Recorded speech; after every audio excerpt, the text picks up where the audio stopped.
Putin's wartime address continues to make headlines around the world. For all our viewers who are tuning into Beyond World is One at this hour, this was the Russian President Vladimir Putin is currently holding a State of Nation address in Moscow. Russia's top brass is in attendance. He has clearly made the West the villain of this story. He says that it is the West which was provoking the war repeatedly and that Russia was only defending itself, defending its turf. He says the US and its allies are currently seeking limitless power. He also emphasizes that Russia is not at war with the Ukrainian nation. He says that he's now laying out his grievances against the Kyiv regime. Remember, all these remarks coming from the Russian president are coming hours before the US President Joe Biden is expected to also address the world about the situation in Ukraine. He made a surprise visit to Kyiv yesterday in a clear show of support to Ukraine in this war.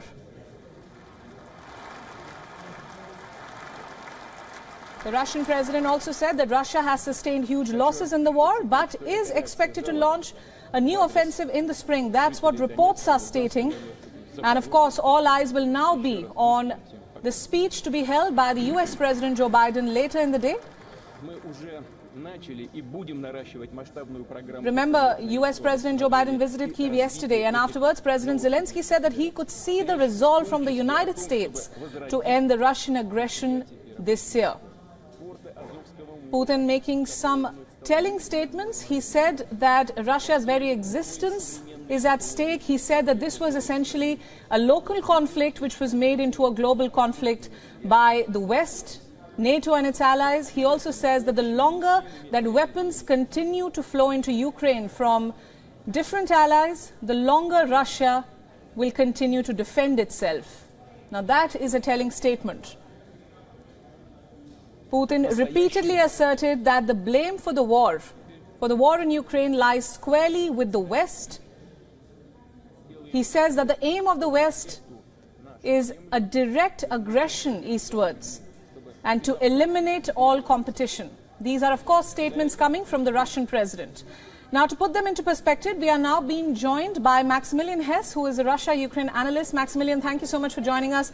The Russian president's statements are making headlines globally as of now. It has been a very watched address, a State of Nation address. He's squarely putting the blame on the West and its allies for this war. He says the war was provoked by the West and Russia was only defending its turf. How do you view this statement? Well, thank you for having me. So far, Putin's speech has really just consisted of essentially his greatest hits and his arguments as to why he didn't actually start the war and why the West is at fault. He hasn't given us any new information other than to repeat those increasingly obviously propagandistic claims that, oh, it was the West supporting the government in Kyiv, which was planning to ethnically cleanse the Donbas territories in the east. But he doesn't say why this means that Russia has to annex, as he's planned, its Ukraine's southern territories, Zaporozhye and Kherson Oblast. So, this is a speech he's meant to give every year. He skipped it last year. This is State of the Union, but so far there hasn't been anything really new there other than a restatement of his previous claims. I mean, only 20 minutes in, he was already talking about his issues with the West's approach to gay marriage. It's essentially just why he doesn't like the world as it's structured now rather than a new agenda. But clearly he's trying to evoke a lot of nationalist sentiments. He's again and again evoking this us versus them narrative. He's saying that the war is not against the people of Ukraine, but it is the West which is to blame. We know President Biden is expected to speak later. Do you see him tackling some of these statements? I don't think President Biden will directly address Putin's claims. I do think he will seek to rebut them indirectly by emphasizing how it was Russia that unilaterally started this war, annexing Crimea in 2014, fomenting the conflict in the Donbas by supplying local militias there with large amounts of tanks, heavy weaponry, and then even sending in Russia's own army surreptitiously in 2014, though he denied it at the time. And then also emphasizing how it's Putin's decision to have launched this war in its current phase last February, and that it's Russian troops that continue it. Ukraine is not fighting on Russian territory. Ukraine is fighting to defend its territory. And I think Biden will emphasize that and emphasize why it's so important for the West to remain not just partners, but really long-term allies of Ukraine in helping it defend itself. Right. Biden's visit yesterday, the surprise visit to Ukraine, was a clear sign of support. I mean, a continued support in the future as well. How do you see this war progressing, especially once you've heard Vladimir Putin's address? Well, I think Putin's address has just made it clear that he has no willingness to negotiate as it stands now, and that he plans on continuing his conflict for the long term. I think his initial strategy failed, but was a hope to seize Ukraine in a kind of blitzkrieg type attack. But now I think he's playing for the long haul. He recognizes that his forces are unlikely to score major victories on the battlefield in the short term, but that if he keeps the conflict up and continues to dedicate the entire Russian state towards that, we've seen he's willing to do that, including welcoming sanctions and the negative effects on the economy, that he can outlast the West's support. So Biden's statement in some way is an attempt to emphasize that the U.S.'s support is, he said before he left that the U.S. will support Ukraine for as long as it takes. And I think we're seeing both sides now outline their views for a sadly long-term conflict. Right, absolutely. Let's talk about the money involved. I mean, they say that war costs money. Is there any fatigue on both sides? I mean, we know weapons are flowing into Ukraine, aid is coming in. But will this recent press conference, the State of Nation address, affect all that? I don't think that Putin is considering money as an issue right now. There have been a lot of reports in the Russian press about taxes on big businesses to essentially raid their savings, to dedicate that money to the war effort. We did see Russia run an extremely large deficit in January, down from the major surpluses it had last year on the back of high oil and gas prices. So I think the Russian economy is in a very dark place, but the reality is that there's only one decision maker, and that's Putin, and he's willing to dedicate the economy entirely to the war.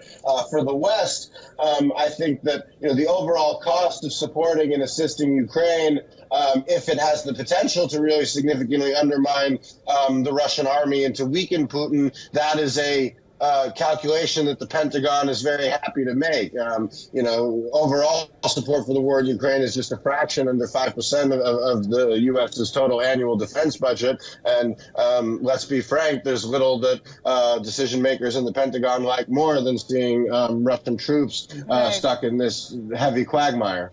Maximilian, this is a question we've repeatedly asked, but we need to ask this again, especially after this evocative address from Vladimir Putin. Is Russia at all afraid of being isolated at a global stage?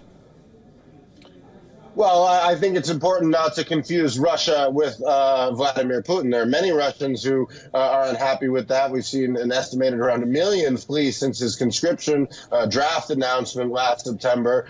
Many Russian businessmen will complain about that privately, but there's only one decision maker, and Putin himself is very happy to have Russia isolated. And as we've seen in this speech, he's using it to drive his illiberalization agenda. Lots of NGOs and other groups have been closed down over the last year, independent media. He's using this to enable the state to take even greater control of the economy.